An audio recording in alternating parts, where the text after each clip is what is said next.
कहानी की शुरुआत होती है अमेरिका में, जहां सड़कों पर हर एक दरख्त के ऊपर लड़के के गुम होने के पोस्टर्स लगे हुए थे। एडगर नाम का आदमी अपने ट्रक में च्युइंगम खाता हुआ वहां से निकल रहा था, जिसने उन पोस्टर्स पर ध्यान तक नहीं दिया। उसके हाथ पर चोट लगी हुई थी। कुछ देर बाद वो शहर से बाहर एक अनजान जगह पर पहुंचा और उसने एक ट्रंक से रस्सी, फूंस और बंदूक बाहर निकाली। कुछ देर बाद एक बंद कमरे में नेल नाम की लड़की उठी और उसे बिल्कुल भी नहीं पता था कि वो वहां तक कैसे पहुंची। पूरा कमरा खाली था। पूरे कमरे में एक कीड़ा, एक घड़ी और एक स्पीकर था और एक बड़े से पैनल पर 9 नंबर लिखा हुआ था और उसकी शर्ट पर भी यही नंबर लिखा हुआ था। कांपते हुए पैरों से नेल दरवाजे तक पहुंचती है। उसने दरवाजे को खोलने की बहुत कोशिश की, लेकिन दरवाजा खुल नहीं रहा था। उसने मदद के लिए आवाजें लगाई, लेकिन कोई फायदा नहीं हुआ। उसी वक्त टाइमिंग भी शुरू हो जाती है।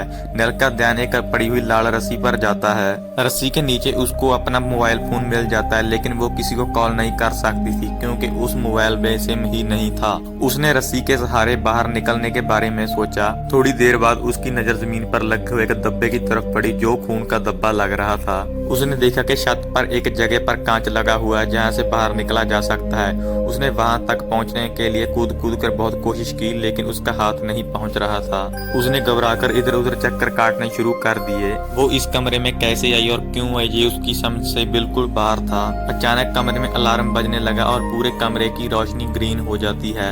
नेल जमीन पर बैठ जाती है। उसे लगता है कि जरूर कुछ न कुछ बुरा होने वाला है, लेकिन कुछ ही पलों में ग्रीन रोशनी गायब हो जाती है और पहले वाली व्हाइट रोशनी आ जाती है। नेल ने अपना फोन फिर से बाहर निकाला और उसने देखा कि फोन में से सारे नंबर्स डिलीट कर दिए गए हैं। फोन में सिर्फ समुद्र की तस्वीरें थी, जिसे देखकर उसको एक गाना याद आ जाता है और उसके फोन में एक डॉन नाम की लड़की की तस्वीर थी, जिसे देखकर वो बेहद खुश हो गई। वो सोचने लगी कि आखिरकार डॉन उसे छोड़कर क्यों चली गई। फिर नेल ने अपना जूता निकालकर उस कांच की तरफ फेंका ताकि किसी का तो ध्यान उस पर पहुंचे, लेकिन ये आइडिया भी फेल हो गया। उदास होकर उसने अपना फोन गुस्से से दीवार पर मारा।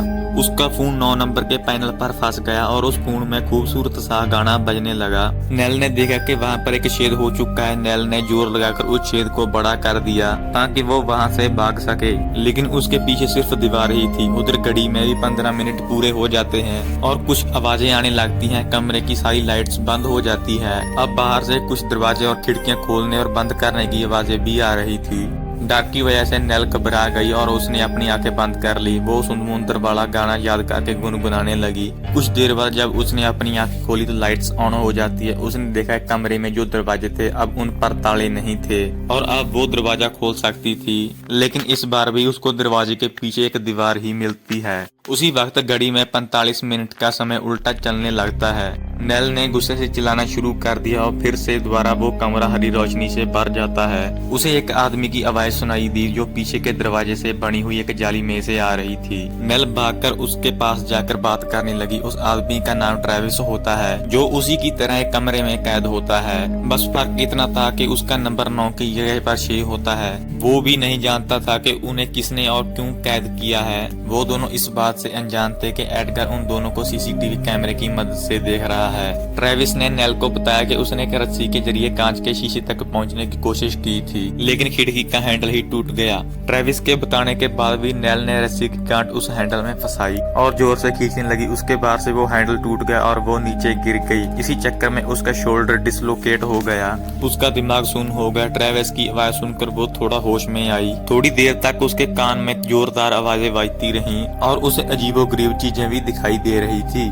उसके सर में बहुत दर्द हो रहा था, लेकिन ट्रेविस ने कहा कि तुम्हें जल्द से जल्द अपने शोल्डर को ठीक करना होगा, नहीं तो थोड़ी देर बाद दर्द बर्दाश्त के बाहर हो जाएगा। फिर नेल ने खड़े होकर जोर जोर से अपने कंधे को आगे पीछे दीवार पर मारा ताकि वो अपनी सही जगह पर सेट हो जाए। इसके बाद उसने थोड़ी देर बाद ट्रेविस से बात करके अपना मन बहलाया और उसने फिर से वही गाना चला दिया। ये गाना ट्रेविस को भी बहुत पसंद आया। अचानक उसके कानों में फिर से बहुत तेज आवाजें बजने लगती है। उसे फिर से कुछ दिखाई भी दिया। उसे दिखाई देता है कि एक आदमी उसका हाथ पकड़ने की कोशिश कर रहा था और नेल ने उसी के पेन से उसके हाथ पर वार कर दिया और ट्रेविस पूछने लगता है कि उन्होंने ऐसा क्या किया है कि वो उन्हें यहाँ पर कैद करा हुआ है। इसी बीच ट्रेविस के चिल्लाने की आवाज आती है। वो किसी आदमी से कह रहा था कि वो उससे दूर रहे और नेल के कमरे की रोशनी भी हरी हो जाती है। नेल को ट्रेविस के बारे में सोचकर दौरा पड़ने लगा।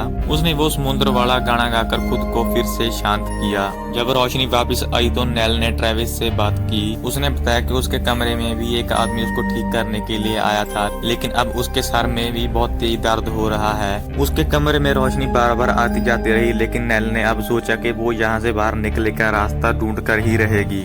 उसने कमरे की तलाशी ली और उसको एक तार मिली जिसका उसको खास फायदा नहीं लगा। नेल ने देखा कि उसके शोल्डर पर कुछ लगाया गया था, लेकिन उधर ट्रेविस ने भी बताया कि उसकी टांग पर भी कुछ ऐसा ही लगाया गया है। उधर घड़ी में लगाया हुआ टाइम कम हो रहा था। उधर खिड़की के टूटे हुए हैंडल की मदद से नेल ने जाली में लगे हुए पेच खोलने की कोशिश की। उसका प्लान काम कर जाता है और वो जाली खुल जाती है।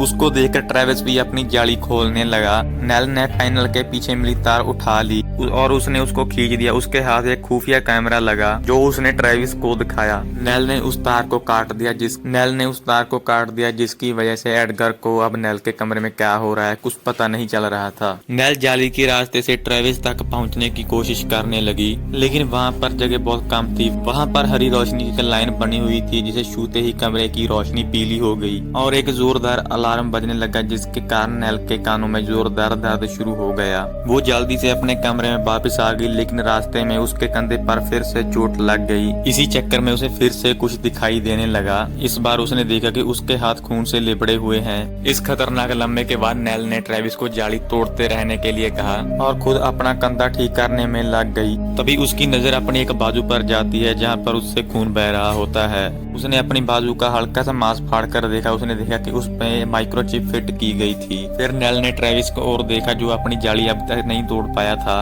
अब घड़ी में सिर्फ 1 ही मिनट बचा था और उसका रंग लाल हो जाता है। नेल ने ट्रेविस को जल्दी सी जाली खोलने के लिए कहा। ट्रेविस ने अपना पूरा जोर लगाकर एन मौके पर अपनी जाली खोल ली। समय खत्म होते ही लाइट्स और दरवाजे फिर से बंद हो गए। कुछ ही समय बाद दोबारा फिर से रोशनी आई। तब तक नेल गुस्से से भर चुकी थी। वो पागलपन की ओर बढ़ते हुए गाना गुनाते हुए अजीब सी हरकतें करने लगी। अचानक दरवाजे में से एक छोटी सी जगह खुल गई जहाँ से पार से तेज लाल रोशनी आने लगी। नेल ने उसमें हाथ डाला और उसको उसमें से एक गन मिल जाती है। तभी कमरे में रोशनी हरी हो जाती है और कमरे में अजीब सी गैस भरने लगती है। उसे पता चला कि आवाज से रोशनी बदल जाती है और उसको लगा कि उसे आवाज से रोशनी बदल कर लाल रोशनी तक पहुंचना होगा। उसने ऊपर लगे कांच पर रोशनी दाग दी जिससे लाइट्स का रंग लाल हो गया। उधर एडगर उसको नए कैमरे से अब भी उसको देख रहा था।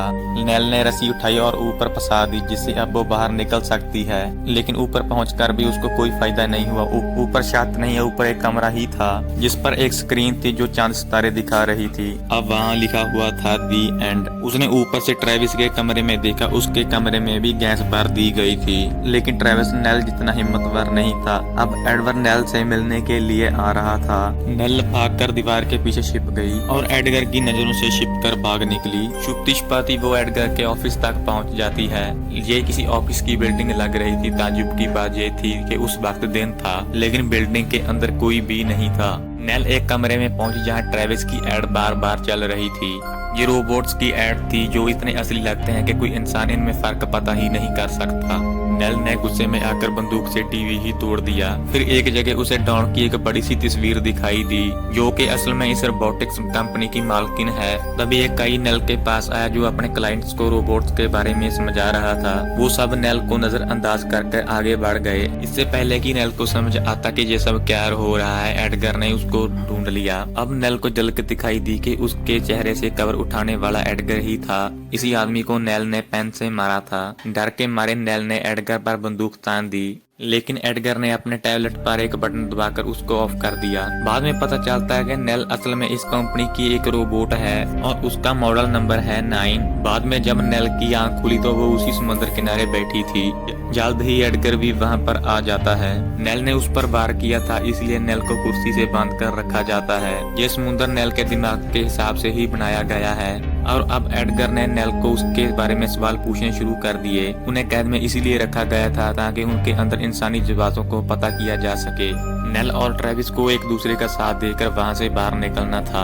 उन्होंने एक दूसरे का काफी ख्याल भी रखा। एडगर ने नेल से पूछा, क्या कभी ऐसा कोई समय आया जब नेल को अपनी इंसानियत पर ही शक हो गया हो? यह सुनते नेल ने कहा कि वो तो ये तक नहीं जानती कि वो है कौन। दरअसल नेल की ये ट्रेनिंग काफी हफ्तों से चल रही थी और कंपनी उसकी सारी खामियां हटाकर उसको मॉडल 10 बनाना चाहती थी। टेस्ट के आखिर में उसकी याददाश्त मिटा दी गई क्योंकि वो इस भयानक सच को बर्दाश्त नहीं कर पाएगी। एडगर ने फिर से नेल को बंद करके उसी कमरे में बंद कर दिया। नेल बिना किसी याददाश्त के फिर से एक बार उठी और एडगर अपने परिवार के साथ कहीं छुट्टियां मनाने के लिए निकल गया। इसी के साथ ये मूवी यहीं पर समाप्त हो जाती है।